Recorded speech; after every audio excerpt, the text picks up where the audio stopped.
أعوذ بالله من الشيطان الرجيم بسم الله الرحمن الرحيم نحمده ونصلي على رسوله الكريم أما بعد সর্বপ্রথম মহান রব্বুল আলামিনের দরবারে লক্ষ কোটি শুকরিয়া জ্ঞাপন করছি আমাদের প্রিয় নবী হযরত মুহাম্মদ সাল্লাল্লাহু আলাইহি ওয়াসাল্লামের মহাপবিত্র রওজা মুবারকে লক্ষ কোটি দরুদ ও সালাম জানাচ্ছি বাংলাদেশ সহ বহির্বিশ্বের সকল ওলিয়া উলিয়া পীর মাশায়েখ বুজুর্গানে দিন মহামানবগণের কদম মোবারকে। দূরে কাছে দেশে এবং প্রবাসে যে যেখান থেকে আমাদের দেখছেন সকলের প্রতি আন্তরিক প্রীতি, শুভেচ্ছা, মোবারকবাদ এবং আন্তরিক সালাম। আসসালামু আলাইকুম ওয়া রাহমাতুল্লাহি ওয়া বারাকাতুহু। সকলকে জানাচ্ছি মাহে রমজান মাসের রমজানুল মুবারক। শুধু দর্শক শ্রোতা, রমজান সম্পর্কে আজকে কিছু কথা বলবো। পবিত্র কোরআনে আল্লাহ পাক ইরশাদ করেন, ইয়া আইয়ুহাল্লাযীনা আমানু কুতিবা আলাইকুমুস সিয়াম কামা কুতিবা আলাল্লাযীনা মিন ক্বাবলিকুম লাআল্লাকুম তাত্তাকুন। অর্থ, হে মুমিনগণ, তোমাদের উপর রোজা ফরজ করা হয়েছে যেমনি ভাবে তোমাদের পূর্ববর্তীদের উপর রোজা ফরজ ছিল। এখন প্রশ্ন হচ্ছে, অন্যান্য নবীদের উপর কেমনে রোজা ফরজ ছিল, কেমন রোজা? আশা করছি সকলের জানার খুবই আগ্রহ। আমরা সেই ধারাবাহিকতায় সেই সম্পর্কে কিছু কথা বলব। অন্যান্য নবী রাসূলদের আমলে রোজা কেমন ছিল? যুগে যুগে সকল নবী রাসূলদের উপর রোজা রাখার বিধান ছিল। তারা নিজেরা রোজা রেখেছেন এবং অনুসারীদেরকে রোজা রাখার শিক্ষা দিয়েছেন।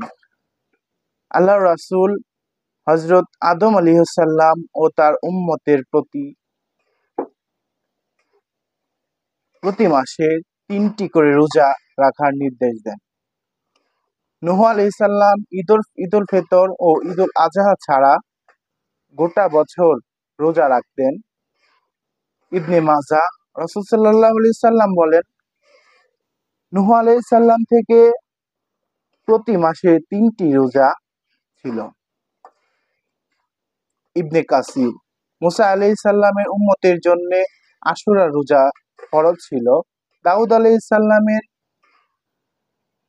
বছরে 6 মাস রোজা রাখতেন, আর 6 মাস রোজা রাখতেন না।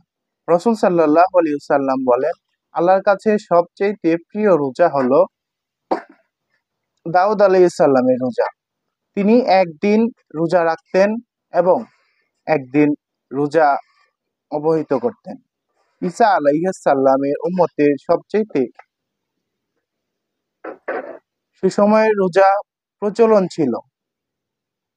ঈসা আলাইহিস সালাম যখন জন্ম হয় তখন তার মা হযরত মরিয়ম আলাইহিস সালামের জন্ম সম্পর্কে জিজ্ঞাসা করলে তিনি উত্তর দিয়েছিলেন, আমি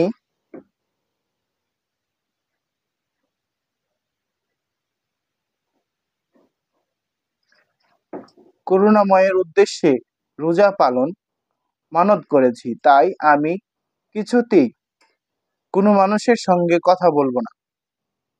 সূরা মারিয়াম আয়াত 26। রাসূলুল্লাহ সাল্লাল্লাহু আলাইহি ওয়াসাল্লাম প্রতি সপ্তাহে সোমবার রোজা রাখতেন। হাদিসে কুরসিতে আল্লাহ তাআলা বলেন, সিয়াম পালনকারী শুধু মাত্র আমাকে খুশি করার জন্য পানাহার ও কামাচার থেকে বিরত থাকে। হযরত আবু হুরায়রা বলেন, হে রাসূল সাল্লাল্লাহু আলাইহি ওয়াসাল্লাম, আমাকে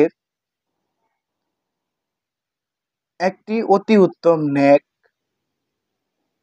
আমাদের নির্দেশ দিন। রাসূলুল্লাহ সাল্লাল্লাহু আলাইহি ওয়াসাল্লাম বলেন, তুমি কিয়াম পালন করো।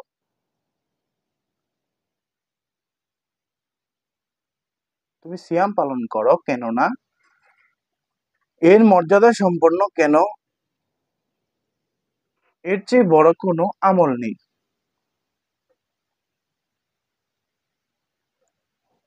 সানাই শরীফ। সুতরাং মহাপবিত্র সত্তা আল্লাহর নৈকট্য লাভের জন্য কলুষিত আত্মাকে সঠিক আত্মশুদ্ধিতে রোজা রাখার মাধ্যম পবিত্র করতে হয়, তবেই কেবল রোজা প্রতিদান স্বরূপ আল্লাহকে পাওয়া সম্ভব। আশা করছি সকলে বুঝতে পেরেছেন। আজকের ভিডিও এই পর্যন্তই। পরবর্তী ভিডিও পাওয়ার আগ পর্যন্ত সকলে ভালো থাকুন, সুস্থ থাকুন, নিরাপদে থাকবেন, সেই আশা ব্যক্ত করে আমরা আজকে বিদায় নিচ্ছি। সবাই ভালো থাকবেন, সুস্থ থাকবেন। আসসালামু আলাইকুম ওয়া রাহমাতুল্লাহি ওয়া বারাকাতুহু।